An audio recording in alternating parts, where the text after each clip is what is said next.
नमस्कार दोस्तों, मैं Sushil Kumar, junior account assistant Indian railway आप सबका सुशील बटेसर यूट्यूब चैनल पर स्वागत करता हूं। आज हम ग्रुप डी के असिस्टेंट पीवे पोस्ट के बारे में जानकारी लेने वाले हैं। कंप्लीट जॉब प्रोफाइल इस वीडियो में देखेंगे।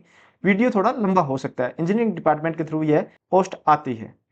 यदि आप मेरे चैनल पर नए हो तो चैनल को सब्सक्राइब कर लें, जिसका एक फायदा तो यह है कि मैं अपने कम्युनिटी टैब पर डेली रेलवे के प्रीवियस ईयर के क्वेश्चन डालता हूं, जो आपकी तैयारी में आपकी मदद करते हैं। इसके साथ साथ मैंने सभी रेलवे जॉब की जॉब प्रोफाइल बनाकर अपने चैनल पर अपलोड कर रखी है, तो आप चैनल पर विजिट कर कर देख सकते हो।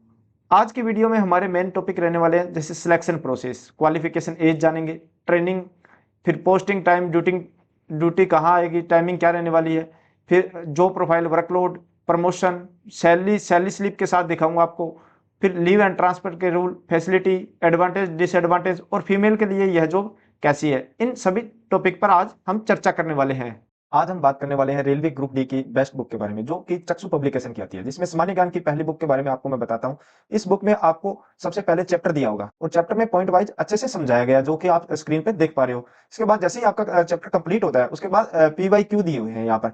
और ये सबसे बढ़िया बात है इस बुक की कि पीवाईक्यू साथ साथ में कंप्लीट करवाते हैं। और जैसे ही आप पीवाईक्यू लगाते हो तो उसके बाद उत्तर जो दिया हुआ है वो व्याख्या सहित दिया हुआ है, जो कि काफी महत्वपूर्ण रहता है। और चक्षु पब्लिकेशन के जो कंटेंट की क्वालिटी है वो काफी अच्छी है। इस बुक के साथ आपको 3 अदर बुक भी देखने को मिलती है, जैसे ग्रुप डी की मैथ्स की बुक और रीजनिंग की बुक, एक प्रैक्टिस सेट मिलता है। प्रैक्टिस सेट में आपको 2 प्रीवियस ईयर के सॉल्व पेपर मिल जाते हैं और 25 आपको प्रैक्टिस सेट मिलती है कंप्लीट। चाक्सू पब्लिकेशन की ये सभी बुक्स आप नजदीकी बुक स्टोर से भी परचेज कर सकते हो, या फिर मैंने डिस्क्रिप्शन में लिंक दे दिया, वहां से जाकर ऑनलाइन परचेज कर सकते हो। तो शुरुआत करेंगे हम सिलेक्शन प्रोसेस से। तो सबसे पहले हम क्वालिफिकेशन की बात करें तो 10th प्लस आईटीआई रहने वाला है। जैसे ही डिटेल नोटिफिकेशन आ जाता है तो हमें थोड़ा क्लियर और हो जाएगा। फिर फिलहाल 10th प्लस आईटीआई मान के चलें। इस बार 257 पोस्ट आई है, आप इंजीनियरिंग डिपार्टमेंट में देख सकते हो। पिछली बार 2019 में पीवीए की डायरेक्ट पोस्ट नहीं थी, असिस्टेंट वर्क्स के नाम से पोस्ट आई थी। B1 मेडिकल था और पीवीए का भी B1 मेडिकल है। तो मान के चलते हैं एक जैसी इनकी जॉब प्रोफाइल रहती है। और एज की बात करूं तो 18 से 33 रहने वाली है वैसे तो, मगर इस बार के नोटिफिकेशन में आपको 18 से 36 देखने को मिलेगी। ये 36 यूआर के लिए है। उसके बाद एज रिलैक्सेशन आपकी कैटेगरी के अकॉर्डिंग आपको मिलेगा, ओबीसी, एसटी, एससी जो भी मिलना है वो मिलेगा। ये कोविड की वजह से सिर्फ एक बार एज रिलैक्सेशन दिया गया है 2024 के नोटिफिकेशन में। 2025 में वापस 18 से 33 रहने वाली है। सिलेक्शन की बात करूं तो 2 तरीके से होता है। एक होता है जैसे कोई एम्प्लॉय वर्किंग में है रेलवे में और उसकी डेथ हो जाती है, तो उसकी वाइफ को या उसके हस्बैंड को या उसके बच्चों को कंपनसेशन ग्राउंड पे जॉब दी जाती है, सीजी ग्राउंड पे।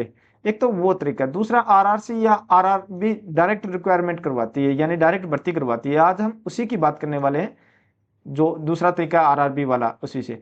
तो आरआरबी क्या करवाती है, आपका सीबीटी एग्जाम करवाएगी, कंप्यूटर बेस्ड टेस्ट, जो 90 मिनट का होगा।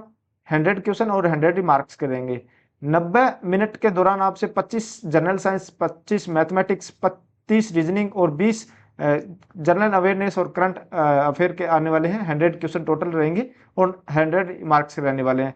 कट ऑफ आप 80 प्लस मान के चलो, बाकी आपकी जो जिस जोन से आपने फॉर्म डाला है उस पर डिपेंड करता है। दूसरा जिस कैटेगरी से आप आते हो उस पर भी डिपेंड रहता है।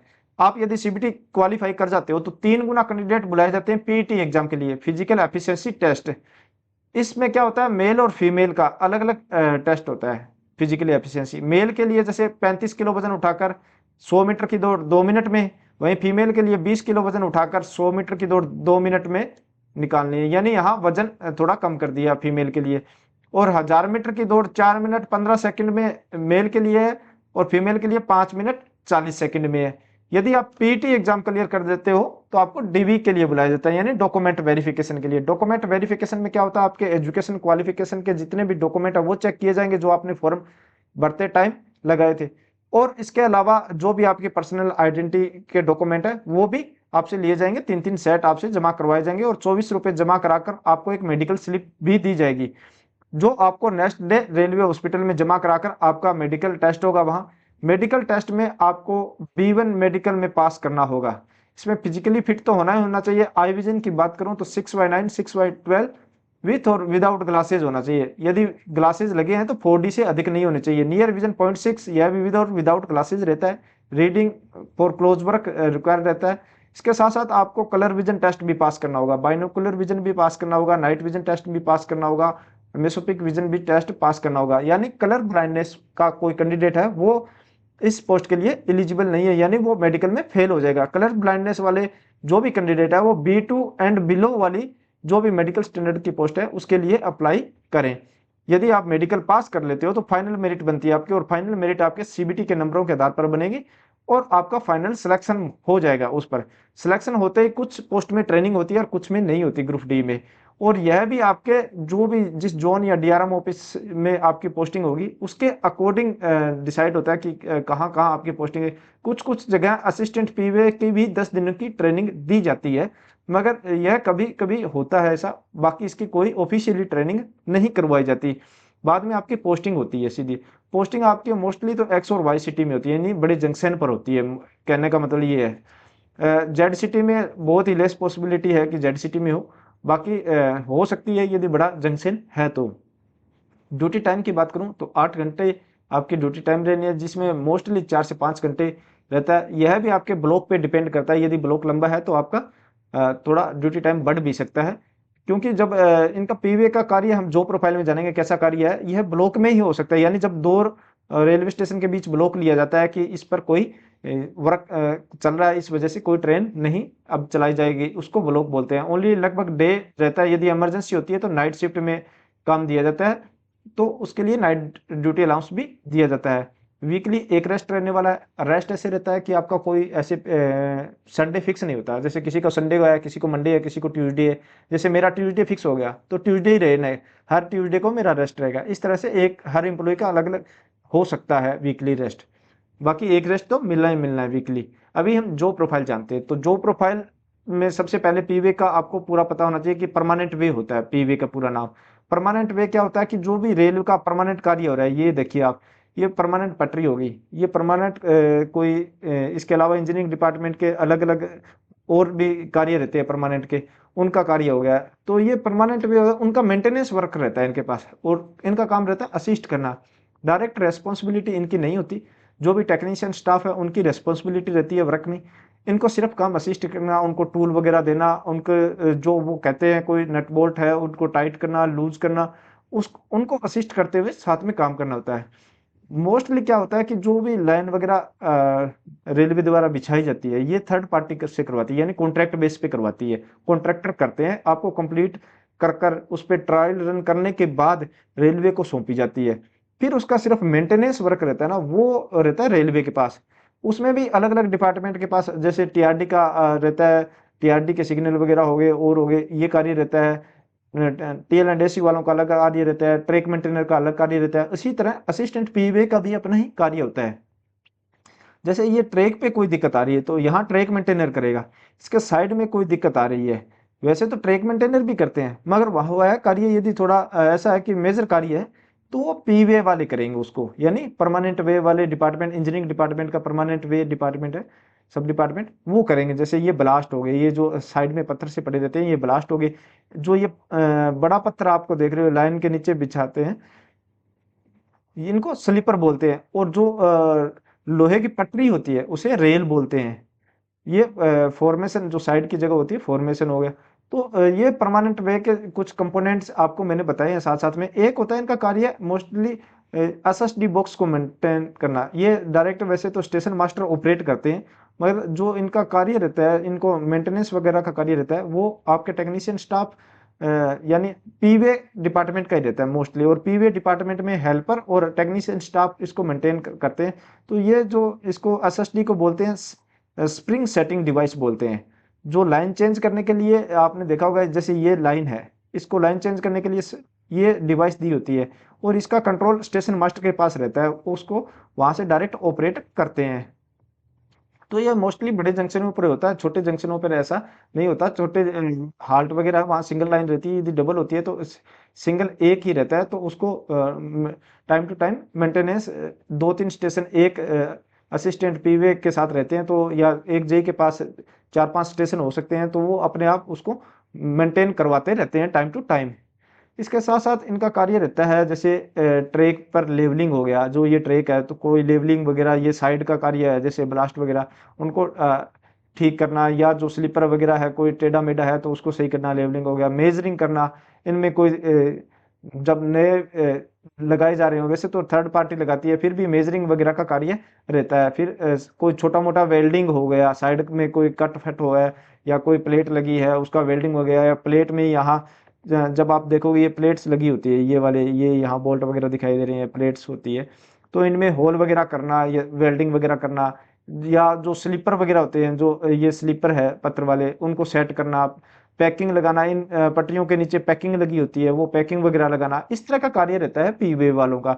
और इनका कार्य मोस्टली ब्लॉक टाइम में ही होता है, और ब्लॉक आपको पता है कि ट्रेनें कितनी चलती है, तो ब्लॉक टाइम मिलना बड़ा मुश्किल होता है। फिर भी जैसे जैसे मेंटेनेंस वर्क करना होता है तो 3 से 4 घंटे का ब्लॉक लिया जाता है। तो इतना ही कार्य रहता है सिर्फ, इसके अलावा नहीं रहता। जिसके जैसे स्टेशन वगैरह पर है तो ये एसएसडी बॉक्स वगैरह मेंटेन ये तो करके रखना ही पड़ता है। बाकी इसमें वर्कलोड की बात करूं तो वर्कलोड ट्रैक मेंटेनर से कम वर्कलोड है इसमें, क्योंकि ट्रैक मेंटेनर को पेट्रोलिंग भी करना पड़ता है, इसमें पेट्रोलिंग वगैरह का कोई नहीं है, आपकी टीम पूरी साथ में जाएगी। एक टीम के साथ आपको वर्क करना पड़ता है, और इमरजेंसी में कई बार नाइट ड्यूटी भी लग सकती है। बाकी ये एक ग्रुप में कार्य रहते हैं, इसमें आपके हेल्पर्स 3-4 हेल्पर रहेंगे, टेक 3 रहेगा, tech second, tech first, MCM, JE, SSC सभी रहते हैं। तो इस तरह का एक असिस्टेंट पीवे की जो प्रोफाइल बनती है। बाकी यहाँ फोटोज में आप देख सकते हो कैसे कार्य कर रहे हैं, ये मेजरिंग वगैरह हो रही है। बाकी छोटा मोटा पेंट वगैरह करना होता है, पेंट वगैरह भी करते हैं। और साइड में ये देखो ये होल वगैरह यहाँ होता है, होल वगैरह, तो इनके पास पूरे इक्विपमेंट होते हैं, और उन हेल्पर का कार्य उनको असिस्ट करना होता है, सीनियर को जो भी टूल चाहिए वो देना, या छोटा मोटा कार्य असिस्टेंट जो टेक्नीशियन थर्ड कर रहे हैं उनकी हेल्प करवाना, इस तरह का कार्य रहता है असिस्टेंट पीवे का। अभी हम इनके प्रमोशन भी जान लेते हैं कि इनका प्रमोशन भी अच्छा है। कुल मिला के कहा जाता है जैसे हेल्पर पे 1800 पे भर्ती होते हैं, यहाँ से 2 से 3 साल बाद टेक्नीशियन ग्रेड 3 बन जाते हैं, और टेक्नीशियन ग्रेड 3 से टेक्नीशियन 2 तक पहुंचने में भी 2 से 3 साल ही लगते हैं, ज़्यादा टाइम नहीं लगता है इनको। फिर टेक्नीशियन 1 में 4 से 5 साल लग सकते हैं, और टेक्नीशियन 1 से एमसीएम में 5 से 7 साल लग जाते हैं। बस ये यहाँ से थोड़ा सा ये प्रमोशन थोड़ा टाइम लेता है, बाकी 2800 तक जल्दी जल्दी यहाँ पहुंच जाते हैं। प्रमोशन अच्छा है इस पोस्ट पर।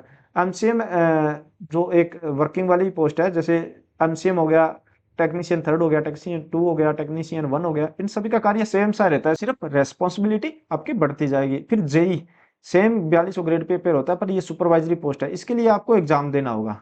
एग्जाम 2 तरह के होते हैं रेलवे में प्रमोशन के, एक होता है जीडीसी, एक होता है एलडीसी। जीडीसी आप ज्वाइनिंग के बाद, जैसे ही आपके डिवीजन में जीडीसी की वैकेंसी आती है तो आप अप्लाई कर सकते हो ज्वाइनिंग के बाद कभी भी। सिर्फ आपके पास क्वालिफिकेशन होनी चाहिए, जैसे जेई के लिए आपके डिप्लोमा या डिग्री होनी चाहिए। इसी तरह स्टेशन मास्टर के लिए किसी में ग्रेजुएशन हो, या फिर सीसीटीएस बनने हो तो ग्रेजुएशन हो, सीनियर क्लर्क के लिए ग्रेजुएशन हो। आपके पास यदि क्वालिफिकेशन है तो आप जीडीसी एग्जाम के थ्रू रेलवे में प्रमोशन ले सकते हो। इसीलिए रेलवे की ग्रुप डी की पोस्ट भी अच्छी मानी जाती है कि आप प्रमोशन लेकर, यदि आपकी तैयारी अच्छी है तो आप प्रमोशन लेकर जल्द से जल्द अच्छी पोस्ट पर जा सकते हो। दूसरा होता है एलडीसी एग्जाम। यह जब आप 2800 पर आपके 3 साल कंप्लीट हो जाते हैं, या फिर पहले 5 साल था अभी 3 साल कर दिया, तो आप एलडीसी एग्जाम देकर जेई बन सकते हो। ये आपके डिपार्टमेंटली एग्जाम होता है रैंकर कोटे का, तो उसमें जेई बन सकते हो। और जेई बनने के बाद 2 से 3 साल बाद आप एसएससी बन जाते हो, senior section engineer. Senior section engineer 4600 grade paper है। फिर इस 5400 ग्रेड तक आपको एमएससीपी भी मिलता रहेगा, और बाकी आप एलडीसी एग्जाम देकर ग्रुप बी में भी जा सकते हो, यानी गेस्टेड ऑफिसर भी बन सकते हो। प्रमोशन हमने जान लिया। प्रमोशन के बाद आपको सैलरी दिखाता हूँ, ये तो सैलरी कैसे बनी है। इसके बाद मैं आपको सैलरी स्लिप भी दिखाऊंगा कि सैलरी स्लिप कैसी होती है। पहले सैलरी कैसे बनती है इस पर हम बात करते हैं।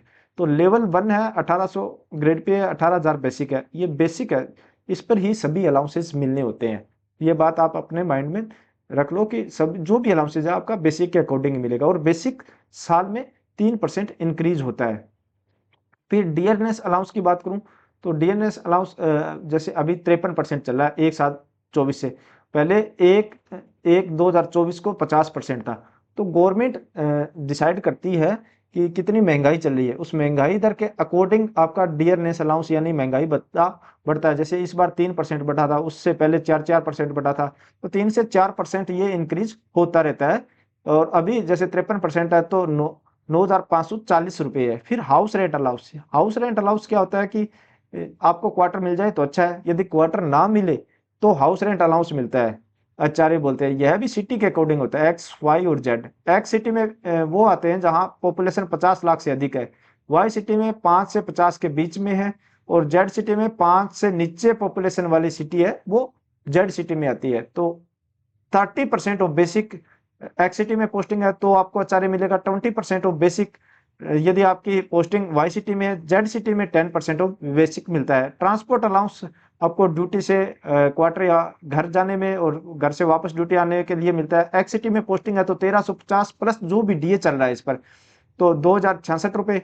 वाई और जेड सिटी में 900 प्लस इस पर जो भी डीए चल रहा है तो 1377 बन जाता है। 53% उसमें 900 में ऐड करते हैं। तो फिर नाइट में ड्यूटी रहती है तो नाइट ड्यूटी अलाउंस भी मिलेगा। और यदि नेशनल हॉलीडे के दिन ड्यूटी रही है तो नेशनल हॉलीडे अलाउंस भी मिलता है। इसके अलावा ट्रेवलिंग अलाउंस इनका अच्छा बनता है, क्योंकि ट्रेवलिंग अलाउंस कब बनता है, जब आपकी जहाँ पोस्टिंग स्टेशन है और उस स्टेशन से 8 किलोमीटर दूर पर रेल कोई कार्य कर रही है, रेल का कार्य आप कर रहे हो, तो जब आप जितने भी दिन वहां कार्य करोगे तो उसमें आपको पर डे के 625 रुपये मिलते हैं। तो यहाँ ट्रेवलिंग अलाउंस एक असिस्टेंट पीवे का अच्छा बन जाता है। ये तो बेसिक सैलरी होती है। इसमें से एनपीएस डिटेक्शन होता है, यहाँ अलग से नोट में देखो। एनपीएस डिटेक्शन होता है आपका 10% बेसिक प्लस डीए का। तो जो भी बेसिक है आपकी और जो डीए है दोनों को ऐड कर 10% निकाला जाता है, वो आपकी सैलरी से काटा जाएगा। 2754 रुपये है। फिर गवर्नमेंट कॉन्ट्रीब्यूशन भी रहता है इसमें 14% बेसिक प्लस डीए का 3856 रुपये। ये टोटल 6610 रुपये आपके एनपीएस अकाउंट में ऐड हो जाते हैं, जो आपके रिटायरमेंट टाइम पर मिलेंगे। इसको पहले भी निकाल सकते हैं, अलग अलग प्रावधान है, तो ये कभी हम अलग वीडियो में जानेंगे। अभी मिनिमम सैलरी जान लेते हैं कि असिस्टेंट पीवे की मिनिमम सैलरी क्या बनती है। एक्स सिटी की बात करूं तो मिनिमम सैलरी नेट पे जो बैंक अकाउंट में आएगा 32,252 रुपये, ये ग्रोस सैलरी होती है। इसमें से एनपीएस कटने के बाद 32,252 मिनिमम है। इसमें ट्रेवलिंग अलाउंस एड नहीं है, नाइट ड्यूटी अलाउंस एड नहीं है, ना ही नेशनल हॉलीडे अलाउंस एड है। ये मिनिमम सैलरी है। वाई सिटी की बात करूं तो 29,763 रुपये मिनिमम सैलरी रहने वाली है। जेड सिटी की बात करूं तो 27,963 रुपये मिनिमम सैलरी रहने वाली है। ट्रेवलिंग अलाउंस की बात करूं तो ट्रेवलिंग अलाउंस 5 से 9,000 रुपए ट्रेवलिंग अलाउंस इन पीवे असिस्टेंट का बन जाता है। तो आप इस सैलरी में ऐड कर सकते हो। अभी सैलरी स्लिप भी दिखाऊंगा। सबसे पहले मैं दिखा देता हूं कि बेसिक कैसे इंक्रीज होता है। तो बेसिक की बात करूं तो जैसे लेवल 1 स्टार्टिंग में 18,000 रहता है, दूसरे साल लेवल 1 के दूसरे 18,500 हो जाएगा, फिर तीसरे साल 1900 हो जाएगा। इस तरह आपका हर साल 3% इंक्रीज होता है बेसिक। अभी सैलरी स्लिप भी देख लो। ये नॉर्दर्न रेलवे के फिरोजपुर डिवीजन की सैलरी स्लिप है, दिसंबर 2024 लेटेस्ट सैलरी स्लिप दिखा रहा हूँ आपको। Assistant P way engineering, date of joining 2023 की है। अभी 18,500 है बेसिक। जो मैंने बताया ना कि स्टार्टिंग में 18,000 रहती है, उसके बाद 3% इंक्रीज हो गई, क्योंकि 23 में ज्वाइनिंग है, 24 में 3% इंक्रीज हो गया, 18,500 हो गई। बाकी नेक्स्ट इंक्रीमेंट 1/1/2025 को लगेगा, यानी 1900 हो जाएगी 1/1/2025 से।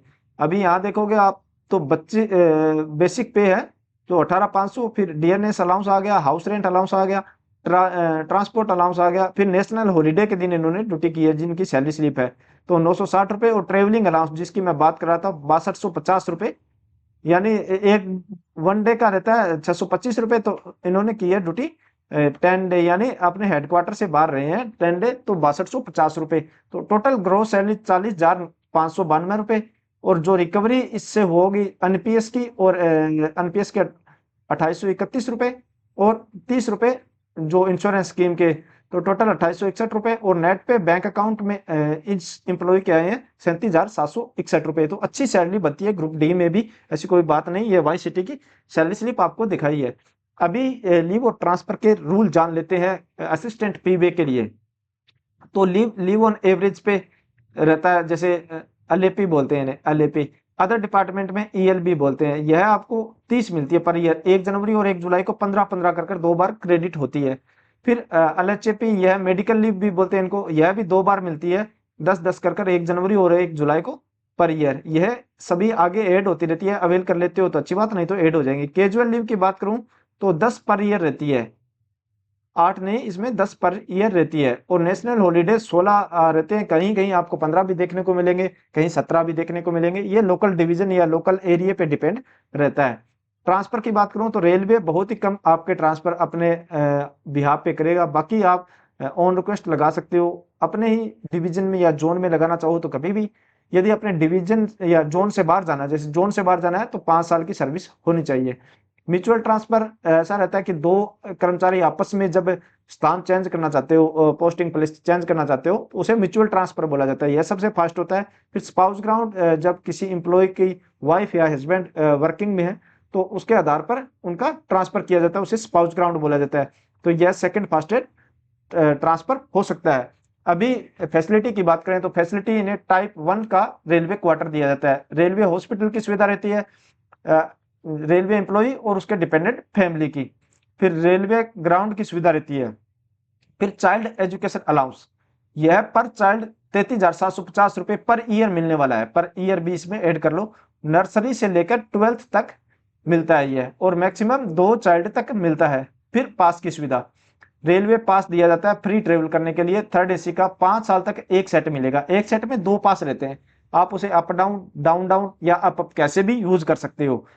और after 5 year 3 set per year रहने वाले हैं, यानी टोटल 6 पास। और पीटीओ यह भी एक तरह का पास है। इसमें आपका 1/3 किराया लगता है। जैसे किसी नॉर्मल यात्री का 300 रुपये किराया लग रहा है, यदि आप पीटीओ से कराओगे तो 1/3 किराया लगेगा, यानी 100 रुपये किराया लगेगा। फिर आपके बच्चे आपके हेडक्वार्टर से बाहर किसी स्कूल कॉलेज में पढ़ते हैं तो उन्हें स्कूल कॉलेज पास प्रोवाइड करवाता है रेलवे।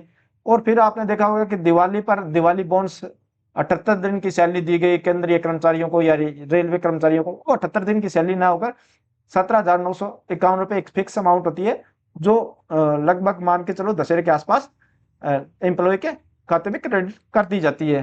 फैसिलिटी जान ली। अभी हम एडवांटेज डिसएडवांटेज की बात करें तो डिसएडवांटेज में देखेंगे थोड़ा सा हार्ड वर्क रह सकता है, और आपके कपड़े गंदे हो सकते हैं। ज्यादा इस पोस्ट के डिसएडवांटेज नहीं है, एडवांटेज ज्यादा है। जैसे आपको कम वर्क करना पड़ेगा क्योंकि आप टीम में वर्क कर रहे हो, पोस्टिंग घर के पास हो सकती है, प्रमोशन भी अच्छा है, म्यूचुअल ट्रांसफर भी इस पोस्ट पर अच्छा मिल जाता है आपको। यदि कहीं आपकी दूर पोस्टिंग हो गई है तो म्यूचुअल भी मिल सकता है। आप यदि आगे की स्टडी या प्रिपरेशन कर रहे हो तो फर्दर स्टडी के लिए टाइम मिल जाता है। लगभग डेढ़ जो भी रहती है, ये टीम वर्क है तो लीव भी इजिली मिल जाती है। वहीं फीमेल के लिए बात करूं तो घर के पास पोस्टिंग हो सकती है, डे ड्यूटी रहने वाली है, प्रमोशन अच्छा है, तो फीमेल भी इसे अपने अकॉर्डिंग प्रेफरेंस में ऊपर रख सकती है। तो इसके साथ साथ मैंने सभी रेलवे जॉब प्रोफाइल अपलोड कर रखी है। आप मेरे चैनल पर विजिट कर कर देख सकते हो। इसके लिए अलग से मैंने group D railway job profile के नाम से प्लेलिस्ट बनाई हुई है, जिसमें सभी जैसे CNW हो गया, ब्रिज हो गया, वर्कशॉप हो गया, पॉइंट्समैन हो गया, इन सभी की जॉब प्रोफाइल अपलोड ऑलरेडी कर चुका हूं मैं। बाकी यह वीडियो आपको कैसी लगी, अच्छी लगी हो तो लाइक करें, दोस्तों के साथ शेयर करें। इसके अलावा आप मुझे टेलीग्राम या इंस्टाग्राम पर भी फॉलो कर सकते हो, जिसका लिंक मैंने डिस्क्रिप्शन में दे दिया है। वीडियो में यहाँ तक पहुंचे और चैनल को सब्सक्राइब नहीं किया है तो चैनल को सब्सक्राइब करें। मिलते हैं नई जानकारी के साथ नई वीडियो में। धन्यवाद।